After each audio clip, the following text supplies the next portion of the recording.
Paz, Senhor, irmãos.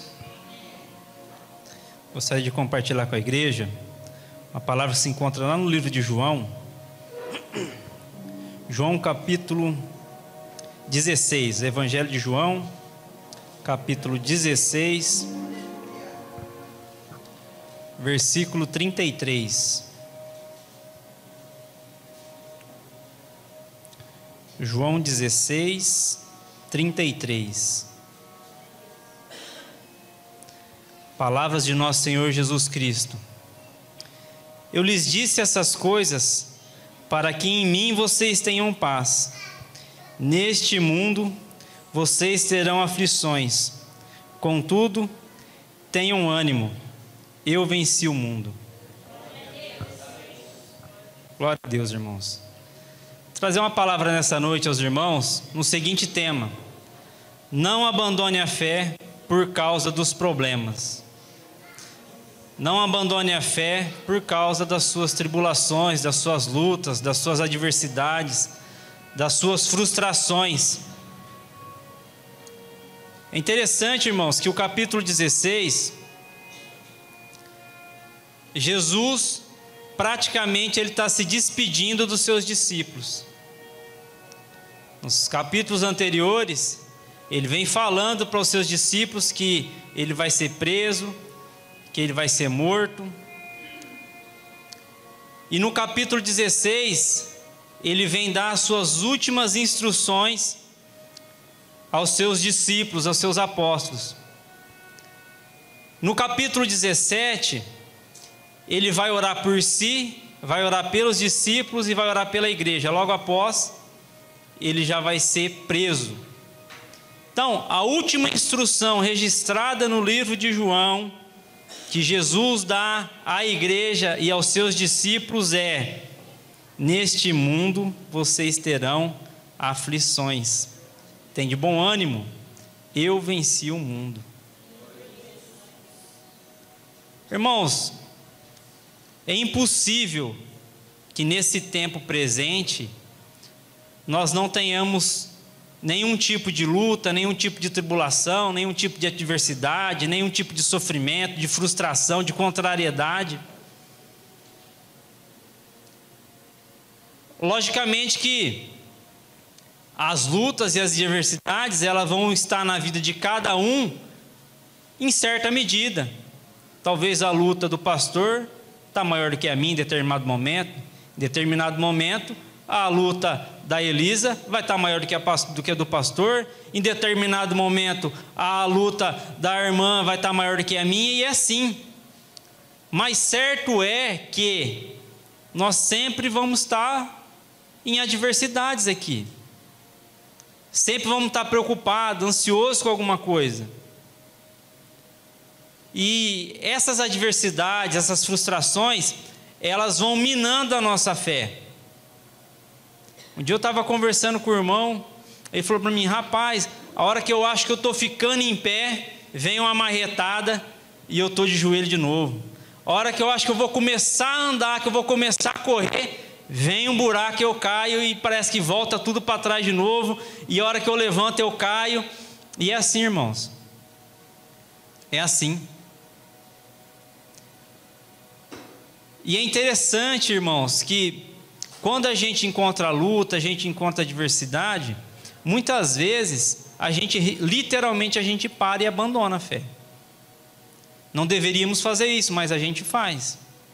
Existe um grande número de desengrejado, que é um termo que surgiu agora, desigrejado, que é, ele até se chama de crente, mas ele está fora da igreja. E esse pessoal, ele, na sua maioria, eu já fui um deles, e na sua maioria é um pessoal que ele foi frustrado, aconteceu alguma luta, alguma adversidade, alguma coisa aconteceu que ele se magoou, se machucou, e aí ele decide ficar em casa, como se ficar em casa fosse melhorar alguma coisa. Mas a gente pensa assim: o ser humano, ele é especialista em colocar a culpa em Deus por tudo que acontece na vida dele de ruim. Começou lá no Éden, quando Adão cai e Deus chega para ele e fala assim: Adão, o que você fez? O que ele fala? a mulher que tu me deste, ela me deu do fruto e eu comi. Não foi ele que quis comer, foi porque a mulher deu. Se a mulher não desse, ele não comia. Ele não estava cobiçando a fruta não faz tempo. Então veja que o ser humano, ele é especialista em colocar a culpa em Deus. Tudo que acontece com ele, a culpa é de Deus. Aconteceu, encravou uma unha, uma dor de dente, um negócio, Deus não me viu, Deus não me ama, Deus não está vendo. Deus não está vendo a minha luta, Deus não está vendo a minha lágrima, a minha oração, Deus não está vendo. Então, a gente tem o hábito de colocar a culpa em Deus. E aí, quando a gente coloca a culpa em Deus, Deus é culpado, então também não vamos mais para a igreja. Eu estou aqui, estou orando, estou jejuando, estou vindo para a igreja, não está virando nada. Não está tendo resultado nenhum nessa fé minha, para que eu vou para a igreja? Não vou mais não, fico em casa. E aí, irmãos, a luta continua e você está na sua casa. A única coisa que vai acontecer é que você vai enfrentar a luta sozinho. Se você estiver com Deus, Ele cuida. Deus sustentou 3 milhões de pessoas no deserto. Não faltou água, não faltou alimento, não faltou roupa, não faltou nada. Deus sustenta. Ainda que seja difícil, mas Deus está sustentando. Agora, quando você abandona a fé, quando você larga, quando você para no meio do caminho, aí você está por sua própria conta e risco.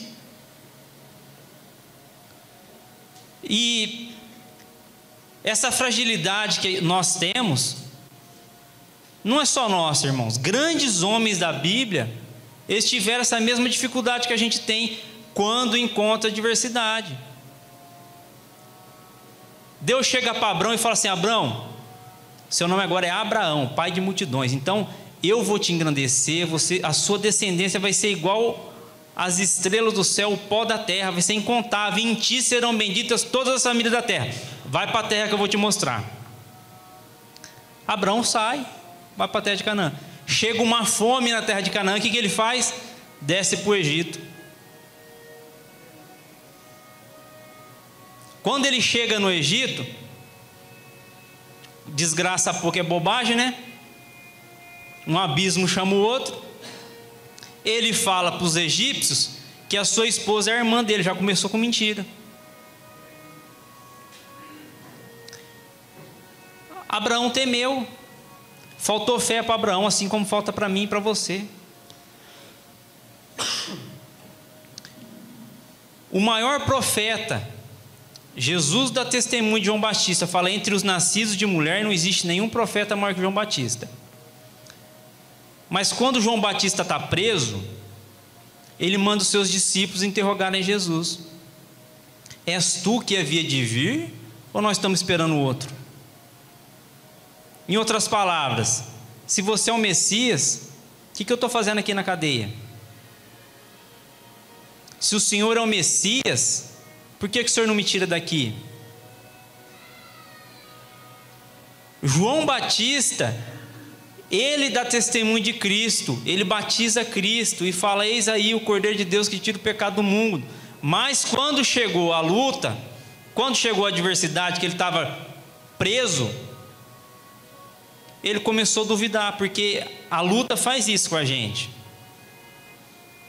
As adversidades, a frustração, o descontentamento que a gente tem, faz isso conosco, com qualquer um. Isso é do ser humano. Se João, que deu, o próprio Jesus dá testemunho, foi o maior profeta, nascido de mulher, não tem ninguém maior que ele. Se ele se deixou abater, imagine a gente. A gente se deixa abater. Mas tem uma palavra na Bíblia que diz assim: se te mostrares frouxo no dia da angústia, a sua força vai ser pequena. É por isso que Cristo fala aqui: tenham ânimo. Tem que ter ânimo, irmão. Se você enfrentar a adversidade desanimado, vai ser muito pior. Erga a cabeça, tenha fé, tenha vontade para enfrentar as adversidades, porque elas vão vir. Por mais que a gente queira que ela não venha, ela vai acabar vindo qualquer hora. Não tem como fugir. E Jesus, Ele não engana. A Bíblia não engana ninguém. Só fala a verdade, porque Ele é o caminho, a verdade e a vida. Ele não pode mentir, não pode negar a si mesmo. Ele fala, a última instrução registrada no livro de João, pelo apóstolo João, é: no mundo tereis aflição. É o último conselho que Deus dá. Jesus vai falar, se me perseguiram a mim, vão perseguir vocês também. Eu não estou aqui falando que não tem vitória na vida do crente. Tem. Mas para ter vitória é porque teve luta. Para ter vitória, teve luta. A gente só quer a vitória. A luta ninguém quer. Eu também não quero, não. E sabe o que acontece com a gente muitas vezes? A gente olha, muitas vezes, pessoas que não são crentes, pessoas que às vezes são ateus, pessoas que às vezes até blasfema de Deus, e a gente olha e vê que a vida deles está numa boa. O salmista no Salmo 73, ele fala isso, ele fala assim: o meu pé quase escorregou, porque eu vi a prosperidade do ímpio, e em vão eu tenho lavado as minhas mãos na inocência. Os ímpios estão prosperando e eu estou aqui patinando, não saio do lugar. Você sabe o que acontece, irmãos? A gente tem uma visão, é meio que a teologia dos amigos de Ló, ou de Jó, desculpa, os amigos de Jó. Qual que era a teologia dos amigos de Jó? Tudo vai bem com aquele que teme a Deus. E o livro de Jó nos mostra o oposto. Mostra que a adversidade chega na vida do justo também. Qual é a diferença? A diferença é que o justo vai passar pela prova com Deus, e o ímpio passa pela prova sem Deus. Essa é que é a diferença. Porque Salomão, lá em Eclesiastes 9, capítulo 9, versículo 2, ele diz assim, ó: tudo o que sucede ao justo, sucede ao ímpio. O ímpio perde o emprego? Perde. O crente também. O ímpio vai à falência? Vai. E o crente? Também.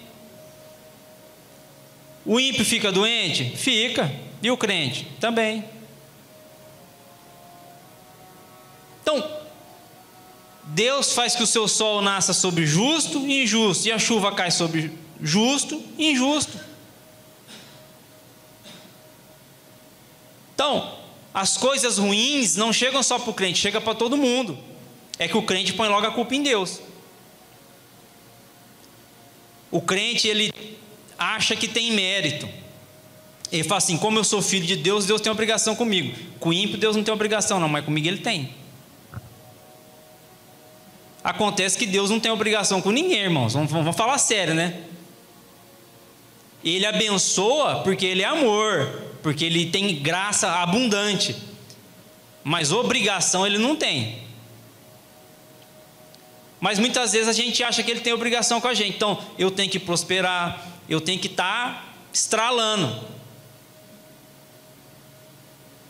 Não pode chegar a adversidade na minha vida, não pode chegar a frustração, não pode chegar a ansiedade, não pode chegar a contrariedade, eu não posso perder. Uma vez eu estava ouvindo um programa que chamava Café Filosófico, passava antigamente na Cultura, não sei se os irmãos aqui já viram, e tinha uma psicóloga lá, e a psicóloga falou assim, ó: o trabalho dos pais é ensinar os filhos a passarem pelas frustrações, contrariedade. A criança que não... Você pode ver, quando a criança é pequenininha, ela quer fazer um negócio, você não deixa, o que ela faz? Ela deita, ela chora, ela esperneia. Agora, você imagina um adulto deitando, esperneando e rolando no chão porque quer fazer alguma coisa. É feio, né? Mas tem que ensinar de pequeno. Esses homens que cometem feminicídio aí, que mata a esposa porque aconteceu um negócio e a esposa não quer mais, são pessoas que não aprenderam a perder. São pessoas que não aprenderam a ser contrariado. Eu costumo dizer que você conhece uma pessoa quando você contraria ela. Quando você está concordando com ela, Tá tudo bem. Enquanto você está fazendo o que ela está te falando, vocês estão concordando, está em paz. A hora que eu quero ver discordar, a hora que começar as discordâncias, aí que você vai conhecer a pessoa, você vai conhecer a índole da pessoa. Às vezes, tem umas discussões teológicas entre os obreiros, alguém pode passar, olhar e falar, nossa, esse povo está brigando, mas é 5 minutos, nós estamos tudo juntos, não é briga. Quem olhar de fora vai falar, nossa, mas o que é isso aí? Não, nós estamos conversando ali, debatendo. Mas ninguém briga com ninguém, ninguém vira a cara com ninguém, continua todo mundo irmão. Agora, quando você é contrariado, como é que é? E na vida, irmãos, nós vamos passar mais contrariedade, nós vamos mais perder do que vencer. Sabia disso? Nós vamos mais perder do que vencer? Eu prestei, sei lá, uns 6, 7 concursos, passei em um. Se eu tivesse desistido no primeiro. O Pelé foi o maior jogador de futebol da história. Sabe quantos campeonatos brasileiros ele ganhou? 5. Sabe quanto ele disputou? Uns 15, mais de 15, com certeza. O Messi é um grande jogador, nunca ganhou uma Copa, nem vai ganhar, se Deus quiser.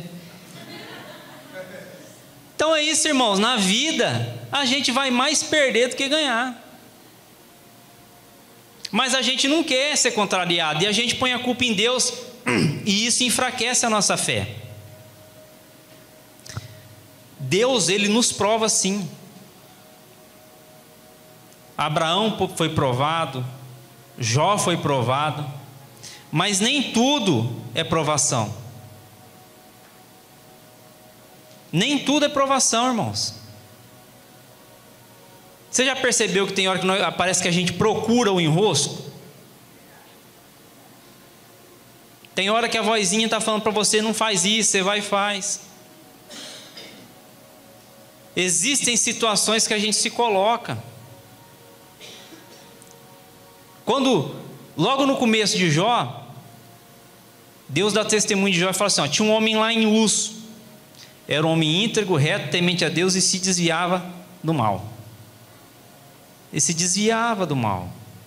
Muitas vezes a gente se coloca em situações que são ruins para nós. E aí quando chega o resultado, a gente põe a culpa em Deus. Quando a tristeza chega no nosso coração, a gente põe a culpa em Deus, porque a gente quer achar algum culpado. Então, Jesus está dizendo aqui, no mundo vocês vão ter aflições. No mundo vocês vão ter aflições. Não abandonem a fé por causa das suas aflições. Não deixe a sua aflição te tirar da igreja. Não deixe a sua aflição te tirar da oração. Porque quando a gente está triste, é difícil até orar. Quando a gente está contrariado, é difícil até vir para o culto. Veja, que desonra é para Deus, né? Você está chateado, não vou no culto hoje não. O culto é para quem, irmãos? É para você ou para Deus?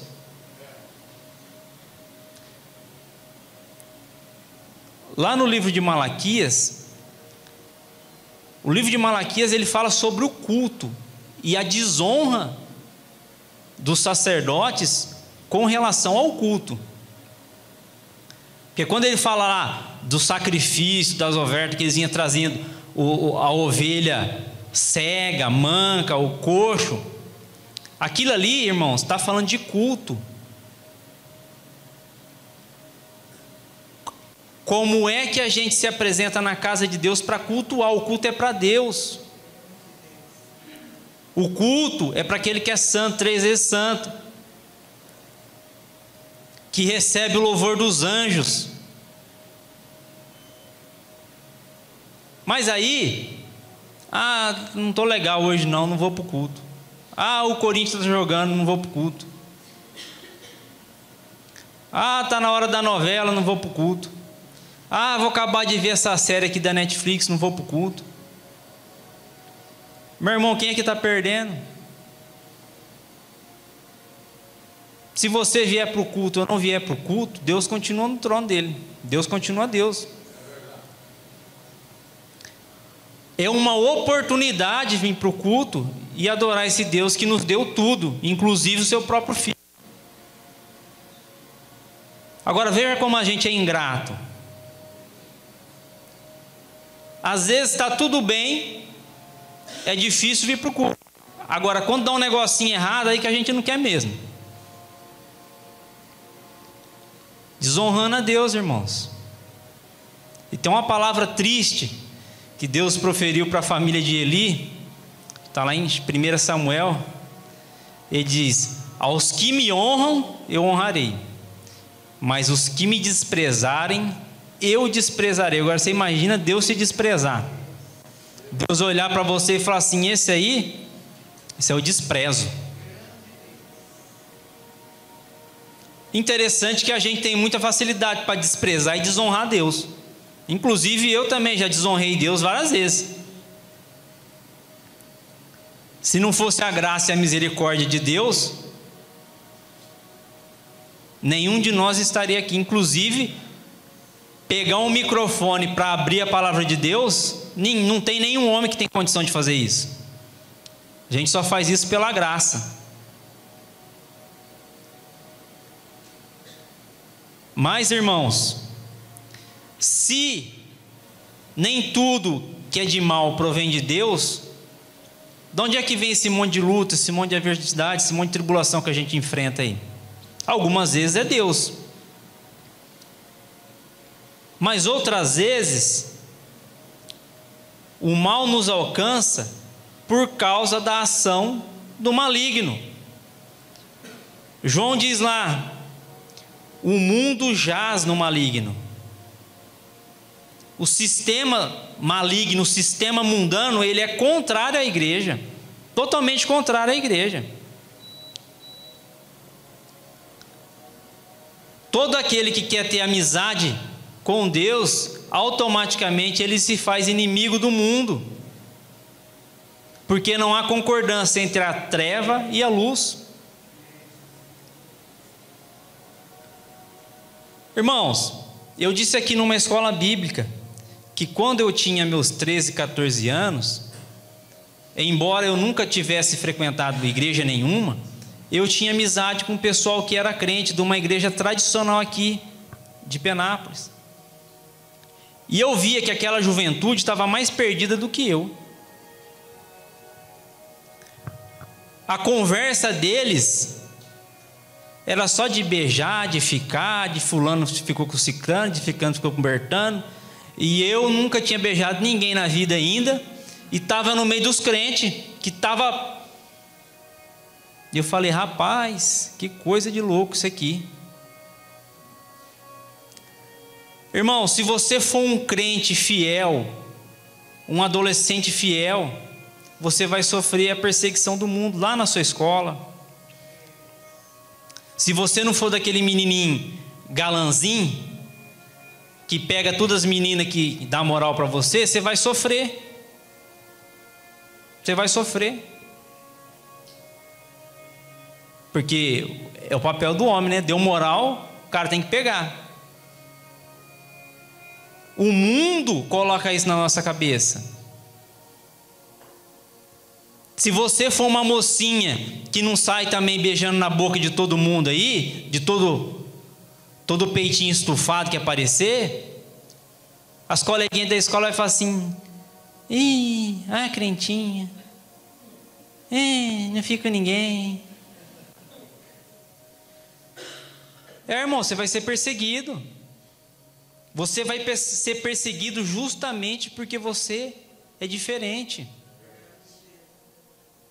Tem coisa que vai acontecer na sua vida, perseguição, luta que vai vir na sua vida, que é só porque você é crente. Se você não fosse crente, não acontecia isso não. Às vezes dentro da sua própria família. Às vezes eu falo para a Camila: só acontece isso agora, porque quando eu estava desviado não acontecia. Tem coisa que acontece com você, você é desprezado às vezes, porque você é crente, porque você está firme. Eu falo para Camila, falo, ó, não esquenta a cabeça não, não liga não. Quando a gente estava desviado da igreja, não acontecia isso. Agora que a gente está firme na igreja, vai acontecer mesmo. Por quê? Porque o mundo jaz no maligno e não tem concordância entre luz e trevas.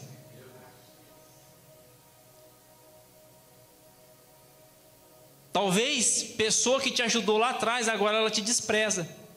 Por quê? Porque ela vê uma coisa que você tem e ela não tem, irmãos. O mundo vê. Ele não sabe o que é, as pessoas não sabem o que é. Mas o mundo vê que você tem Jesus. E eles não têm. Eles não têm esperança. E como eles não têm esperança, eles querem tirar a sua. E Jesus está dizendo: neste mundo tereis aflições. Irmão, não deixa a aflição te tirar da presença de Cristo, não. Te tirar da presença de Deus. Vai ter aflição mesmo, vai ter perseguição. Se você for igreja, vai ter. Pode ser que não seja direto, mas em algum momento você vai passar. Você quer ver uma outra coisa? A atitude de outras pessoas, o livre-arbítrio que Deus deu para as pessoas, pode nos trazer aflição, tribulação, perdas. Vamos prestar atenção no rei Davi.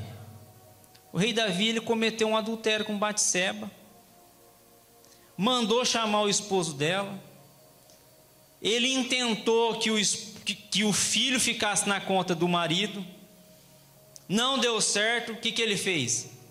Mandou matar o rapaz. O rapaz tinha culpa de alguma coisa? Morreu inocente sem saber de nada. Lá na frente vai ter uma guerra civil. Aminon, o filho mais velho de Davi, ele vai cometer um incesto com Tamar. Davi não faz nada. Faz nada. Nem cuidar de Tamar ele não cuidou, porque a Bíblia fala que Absalão catou a sua irmã e levou para a casa dele. Absalão que cuidou da irmã. Aí Davi não fez nada. Passou o tempo. O que Absalão faz? Mata Aminon. Matou. O que Davi fez? Nada. Absalão foge, volta. Davi não fez nada. Vou lá. Aí Absalão começa, ele fica na porta da cidade. Quando aparece alguém lá, ele fala assim: não tem ninguém do rei para julgar sua causa não. Sua causa é justa. Mas o pessoal do rei não está nem aí para você. Inclusive o rei também não está nem aí. Se eu fosse rei dessa terra aqui, ia ser diferente. O que Davi faz? Não faz nada. Fica olhando. E aí Absalão se cresce e acontece uma guerra civil. Acontece uma guerra civil. Agora eu pergunto: quantos filhos perderam os pais? Quantas mães perderam os filhos? Por causa da guerra dos outros. Porque Absalão tinha um problema com Davi.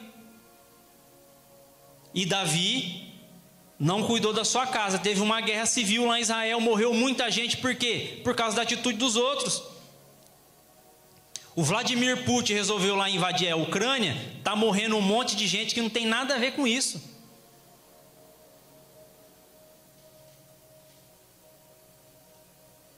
Na Segunda Guerra, irmãos, morreu mais de 40 milhões de soldados. Por causa da atitude de um homem que resolveu invadir, conquistar.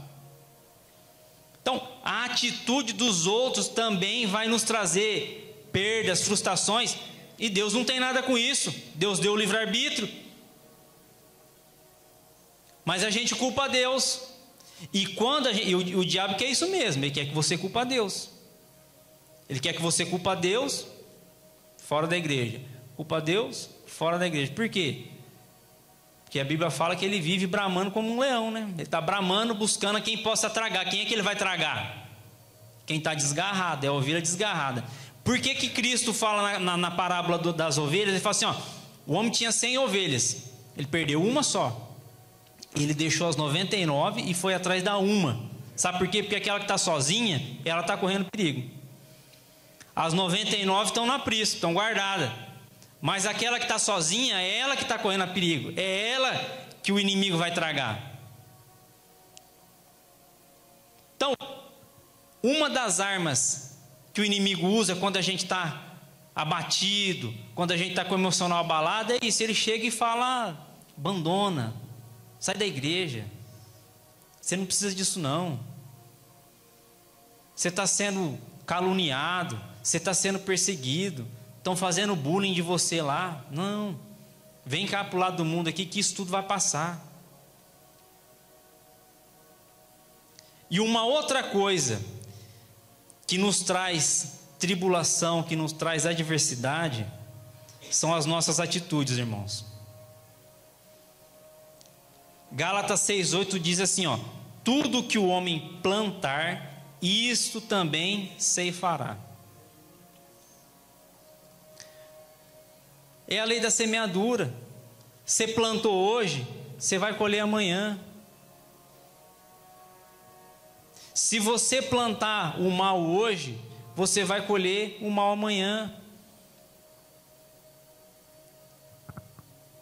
Muito do que acontece na minha vida é falta de eu ter feito lá atrás. Talvez a pessoa reclama do salário, eu trabalho aqui, um salário ruim, é isso aqui, aquilo outro. Mas, deixa eu falar um negócio para você, quando estava na hora de estudar, você estava na onde? Soltando pipa, jogando bola?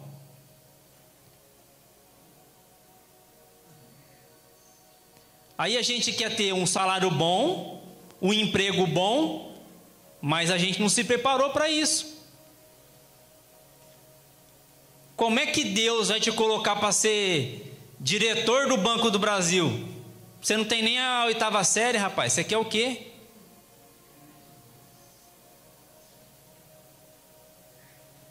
Lá atrás você não se preparou, agora Deus não te ajuda. Lá atrás você não fez nada por você, agora Deus tem que fazer tudo por você. Aí você fala, Deus não está me vendo, Deus não está me prosperando, eu estou nessa firma há 30 anos e não acontece nada. Mas não acontece nada mesmo não. O que você faz de diferente? Vi um pregador uma vez falar o seguinte, ó, quem faz as mesmas coisas obtém os mesmos resultados. Então se você quer um negócio diferente, faz diferente. A nossa falta de oração, a nossa falta de leitura bíblica, a nossa falta de compromisso com a palavra de Deus, vai nos trazer infortúnios lá na frente. Uma escolha errada que você faz quando tem 20 anos, vai te trazer problema quando você tiver 40. E tem problema, irmãos, que não tem como você empurrar não, é até o fim. Uma gravidez indesejada, um matrimônio meio esquisito, meio errado. Depois que pôs a aliança no dedo, ó, vai ter que carregar a cruz. E aí a pessoa vem para a igreja, a pessoa chora, a pessoa ora, a pessoa jejua, e o gadareno não muda de vida. E a gente põe a culpa em Deus. Mas na hora de casar, perguntou para Deus, orou, viu o comportamento da pessoa. Tem jovens aqui, ó, inclusive meu filho, que hoje ele veio com uma conversa estranha para mim de casamento. Eu fiquei meio assustado com ele. Então, irmãos, atitudes que nós tivemos lá atrás e que nós deixaremos também atitudes que nós deixamos de fazer hoje, nós vamos colher lá na frente. E Deus não tem nada com isso não. Mas a gente põe a culpa em Deus e quer ir embora da igreja. Para terminar, irmãos, eu falei muito de luta, de adversidade, de frustração, contrariedade. Essas coisas fazem mal para o ser humano mesmo, a gente não quer. Você está lutando por um objetivo e não alcança. Você está orando por uma pessoa, uma conversão, uma mudança, uma pessoa nascer de novo e continua a mesma coisa. Isso entristece mesmo, é impossível que não traga nenhum mal para o seu coração. Só que Cristo fala assim, ó: tem de bom ânimo, eu venci o mundo. O mundo está vencido, irmão. O mundo, ele já foi vencido. Cristo já pegou a chave da morte, a chave do inferno está na mão dele. O mundo está vencido. O apóstolo Paulo fala que a nossa breve e momentânea tribulação não vai se comparar com a glória que há de ser revelada em nós. O que Deus tem preparado para os santos, para os fiéis, é muito grande, irmão, comparado com aquilo que a gente pode receber aqui na terra. Um corpo glorificado. Lá não vai ter mais dor, não vai ter mais morte, não vai ter mais ansiedade, não vai ter mais frustração, não vai ter mais tentação, Lá nós vamos estar na presença de Deus com um corpo glorificado, nós vamos ver Jesus como Ele é. Tem uma cidade santa preparada para os fiéis, irmãos. Sede firmes e constantes, irmãos, abundante em toda obra. Firme e constante. Não é ser super crente, não. Não é ser santarrão, não. É ser firme e constante. Firme e constante. A onda, ela despedaça a rocha porque ela é firme e constante. A rocha é dura, mas a água é firme e constante. Que o Espírito de Deus nos ajude, irmão, a sermos firmes e constantes, não desistirmos no meio do caminho. Nós possamos falar igual Jeremias: aviva a tua obra. Aviva a tua obra no meio dos anos, irmãos. Não deixe que a frustração, não deixe que a adversidade, que o desprezo de alguém te tire dos caminhos do Senhor. Se ninguém mais te amar, se ninguém mais der nada por você, saiba que Deus derramou o sangue do Filho dele por você e por mim. Amém? Agradeço a oportunidade em nome de Jesus.